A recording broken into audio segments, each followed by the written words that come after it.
Welcome to 108 news Telugu. Jayalalitha Sobhan బాబుల మధ్య ఉన్న సంబంధం ఏంటో మీకు తెలుసా? ఈ వీడియోలో మనం తెలుసుకుందాం. సినిమా ఇండస్ట్రీలో హీరోలు మాత్రమే స్టార్లుగా ఎదుగుతారు, వాళ్ళకు మాత్రమే చాలా లాంగ్ కెరియర్ ఉంటుంది అని చాలామంది అనుకుంటారు. కానీ హీరోలకు సైతం పోటీ ఇస్తూ దాదాపు 20 ఏళ్ళు ఇండస్ట్రీలో హీరోయిన్గా కొనసాగిన నటి జయలలిత.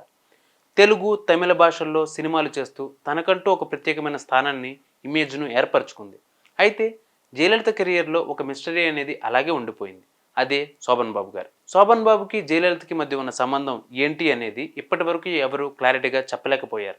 ఇప్పటి వరకు వాళ్ళ మీద ఎన్నో వార్తలు వచ్చినప్పటికీ అవి నిజమా అబద్ధమా అనే విషయాల్లో కూడా ఎవరికీ సరైన క్లారిటీ లేదు. ఇక ఇదిలా ఉంటే జయలలిత తనతో చెప్పిన కొన్ని మాటలని శోభన్ బాబు తన డైరీలో రాసుకున్నాడు. ఇప్పుడు ఆ మాటలు సోషల్ మీడియాలో వైరల్గా మారాయి. ఇంతకీ ఆమె ఏం చెప్పింది, ఆయన ఏం రాసుకున్నారు అనే విషయాలను మనం ఒకసారి తెలుసుకుందాం. శోభన్ బాబు జయలలిత కాంబినేషన్లో డాక్టర్ బాబు అనే సినిమా వచ్చింది. ఈ సినిమా షూటింగ్ సమయంలోనే జయలలిత గారి అమ్మ చనిపోవడం జరిగింది.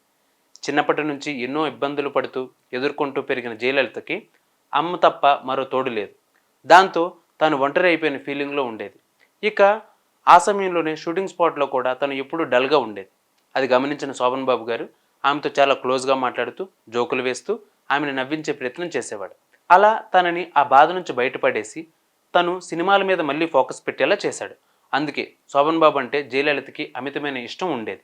ఇక ఆ తర్వాత వాళ్ళు చాలా క్లోజ్ అయ్యారు. అయితే శోభన్ బాబు తన డైరీలో ఇలా రాసుకున్నాడు: బరువైన నా మనసుని నీ మాటలతో, జోకులతో తేలిక చేశావు. ప్రపంచమంతా ఇప్పుడు నాకు చాలా విశాలంగా కనిపిస్తుంది. అందరితో మాట్లాడాలని అనిపిస్తుంది అంటూ జయలలిత తనతో చెప్పిన మాటలను శోభన్ బాబు డైరీలో రాసుకున్నాడు. ఇక ఇవే కాకుండా నా తల్లి మరణించి కొన్ని రోజులే అవుతున్నా సంవత్సరాలు అవుతున్నట్లు అనిపిస్తుంది. నా బంధువులందరూ నా డబ్బును మాత్రమే చూసి నాకు దగ్గర అవ్వాలనుకున్నారు.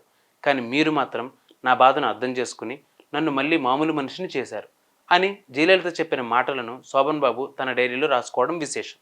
ఇక ఇది చూసిన కొందరు వీళ్ళ మధ్య అమితమైన ప్రేమ అని చెప్తుంటే, మరికొందరు వీళ్ళది తల్లి కూతుళ్ళ బంధం అని చెప్తూ ఉంటారు. ఇక ప్రస్తుతానికి ఇద్దరూ మన మధ్య లేరు కాబట్టి వీళ్ళ బంధం ఏంటో ఎవరికీ తెలియని ఒక మిస్టరీగా మిగిలిపోయింది.